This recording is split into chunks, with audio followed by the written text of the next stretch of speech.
Kehilangan MH370. Pada 8 Mac 2014, dunia dikejutkan dengan kehilangan pesawat Malaysia Airlines MH370 yang berlepas dari Kuala Lumpur menuju Beijing membawa 239 penumpang dan anak kapal. Pesawat itu hilang dari radar kurang 1 jam selepas berlepas sebelum komunikasi terakhir direkodkan di ruang udara Laut Cina Selatan. Namun data satelit kemudian menunjukkan pesawat berpatah balik dan terbang ke arah barat berintasi semenanjung Malaysia sebelum menuju jauh ke Lautan Hindi. Operasi pencarian besar-besaran melibatkan lebih 20 negara dilancarkan, menjadikannya antara misi mencari dan menyelamat paling kompleks dalam sejarah penerbangan moden. Serpihan yang disahkan dari MH370 ditemui di beberapa lokasi seperti Pulau Reunion dan Mozambik, tetapi badan pesawat utama tidak pernah dijumpai. Hilangnya MH370 menimbulkan pelbagai teori, persoalan teknikal, spekulasi konspirasi dan perbincangan global tentang keselamatan penerbangan. Sehingga hari ini, tragedi ini menjadi salah satu misteri penerbangan paling mengelirukan dalam sejarah dunia dan keluarga mangsa masih menuntut jawapan. Tragedi MH17. Pada 17 Julai 2014, pesawat Malaysia Airlines MH17 yang sedang dalam perjalanan dari Amsterdam ke Kuala Lumpur ditembak jatuh di ruang udara timur Ukraine. Kawasan yang ketika itu menjadi zon konflik antara puak pemisah dan tentera Ukraine. Pesawat itu membawa 298 orang dan kesemuanya terbunuh sekali mata. Malaysia memainkan peranan aktif dalam pasukan penyiasat, menuntut keadilan melalui saluran diplomatik dan undang-undang antarabangsa. Kemudian, pada 2025, Badan Penerbangan Antarabangsa International Civil Aviation secara rasmi menyatakan bahawa Rusia bertanggungjawab atas kejadian tersebut, memandangkan peluru berpandu itu berasal daripada Brigade Tentera Udara Rusia. Tindakan selepas itu termasuk tuntutan antarabangsa terhadap Rusia untuk tanggung rugi dan keadilan, walaupun Rusia terus menafikan tanggungjawab dan enggan bekerjasama dengan penyiasatan. Tragedi ini menimbulkan persoalan mengenai keselamatan laluan udara di zon perang serta prosedur syarikat penerbangan global.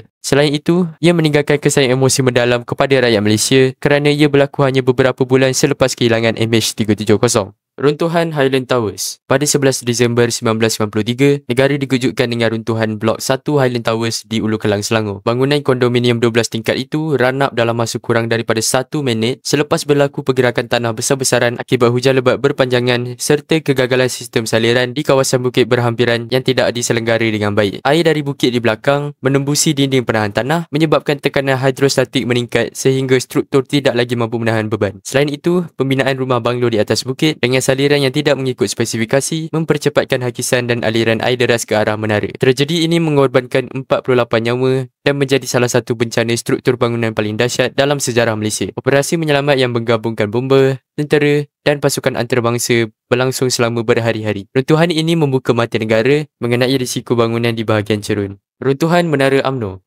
Pada 13 Jun 2013, Pulau Pinang digemparkan oleh kejadian runtuhan struktur pada Menara UMNO, sebuah bangunan 21 tingkat yang terletak di Jalan Macalister, Georgetown. Ketika ribut kuat melanda sekitar jam 6 petang, bahagian struktur menara di bahagian paling atas seperti antena tiba-tiba tercabut dan jatuh daripada ketinggian lebih 70 meter. Serpihan konkrit besar dianggarkan lebih 200 tan menghempap jalan raya di bawah dan mengakibatkan kerosakan besar kepada beberapa kenderaan dan juga beberapa premis kedai di kaki bangunan. Tragedi ini meragut 2 nyawa, termasuk seorang pemandu lori yang terperangkap apabila kenderaan beliau dihimpit serpihan dan tertimbus jauh ke dalam rekahan tanah. Operasi mencari dan menyelamat menjadi sukar kerana serpihan runtuhan terlalu berat dan tenggelam terlalu dalam. Siasatan rasmi kemudian mendapati tragedi itu berpunca daripada kegagalan reka bentuk struktur, termasuk pengiraan kejuruteraan yang tidak tepat serta kelemahan sambungan antara elemen binaan. Selepas kejadian, Majlis Pembandaran Pulau Pinang mengarahkan pemeriksaan semula ke atas semua bangunan tinggi di kawasan Georgetown. Tragedi ini sering digunakan sebagai kes kajian untuk pelajaran kejuruteraan awam dan seni bina di Malaysia. Kebakaran Putra Heights. Pada pagi 1 April 2025, sekitar jam 8.08 pagi, berlaku letupan besar di sebuah saluran paip gas milik Petronas di kawasan perumahan Putra Heights, Subang Jaya, Selangor. Asap dan api menjulang setinggi 30 meter dengan suhu dijangka mencecah 1000 Celsius. Api terus merebak dan rumah-rumah, kenderaan serta infrastruktur di sekeliling saluran paip terjejas teruk. Gelombang letupan dan haba menyebabkan kerosakan struktural serta mencairkan objek bukan logam. Penduduk melaporkan bumper kereta, wayar, pintu automatik dan barang elektrik habis cair. Bahkan sesetengah rumah bumbungnya runtuh. Ramai terpaksa lari tanpa sempat menyelamatkan barang. Tragedi ini berpunca daripada kegagalan sokongan tanah bawah paip, gabungan tanah lembut, akumulasi air dan umur paip mengakibatkan bahan dia semakin lemah dan kebocoran gas. Bukan disebabkan kerja penggalian atau sabotaj, tetapi faktor teknikal dan alam sekitar yang diabaikan atau susah diramalkan. Letupan Bright Sparkle.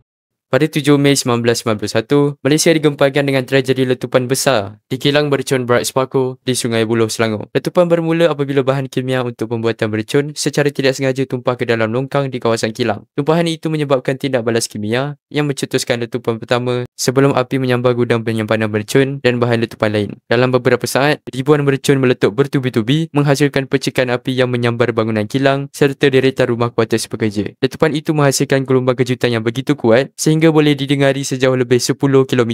Banyak rumah penduduk mengalami kerosakan struktur seperti tingkap pecah, bumbung tercabut dan dinding retak. Kebakaran besar pula merebak dan memusnahkan lebih 200 rumah. Seramai 26 orang terkorban termasuk pekerja kilang dan penduduk setempat. Manakala lebih 100 cedera. Mangsa yang terselamat menggambarkan kawasan itu seperti zon perang. Selepas tragedi, kerajaan menubuhkan pasukan penyiasatan khas dan kilang itu diarahkan tutup sepenuhnya. Siasatan mendapati tahap keselamatan kilang itu sangatlah lemah. Tragedi ini mencetuskan perubahan besar dalam peraturan kilang bahan letupan, termasuk syarat jarak keselamatan, latihan kecemasan, serta kelulusan ketat untuk lesen operasi. Peristiwa 13 Mei. Tragedi 13 Mei 1969 berlaku di Kuala Lumpur selepas pilihan raya umum kedua Malaysia yang diadakan pada 10 Mei 1969. Keputusan pilihan raya menyaksikan parti pembangkang membuat kejutan merampas beberapa kerusi penting termasuk kawasan majoriti Melayu yang menimbulkan ketegangan etnik. Pada malam 13 Mei, rusuhan kaum tercetus antara komuniti Melayu dan Cina, terutamanya di kawasan pusat bandar seperti Kampung Baru dan Petaling Street. Rusuhan ini menyebabkan kematian sekurang-kurangnya 196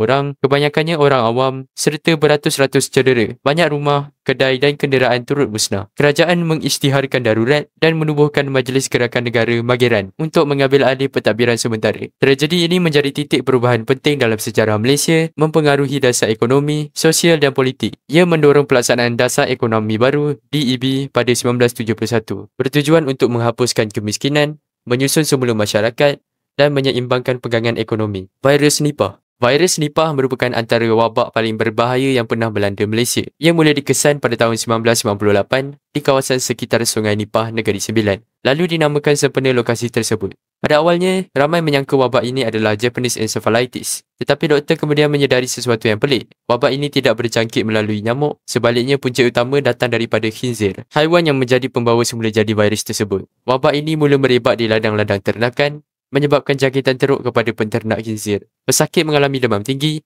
radang otak, sawan dan akhirnya koma. Lebih 100 orang meninggal dunia, kebanyakannya pekerja ladang, menjadikannya antara virus paling mematikan yang berasal dari Malaysia. Kerajaan terpaksa mengambil tindakan drastik dengan membunuh hampir 1 juta khinzir untuk menghentikan penularan wabak ini. Wabak ini memberi kesan besar kepada industri ternakan, ekonomi dan dasar kesihatan negara.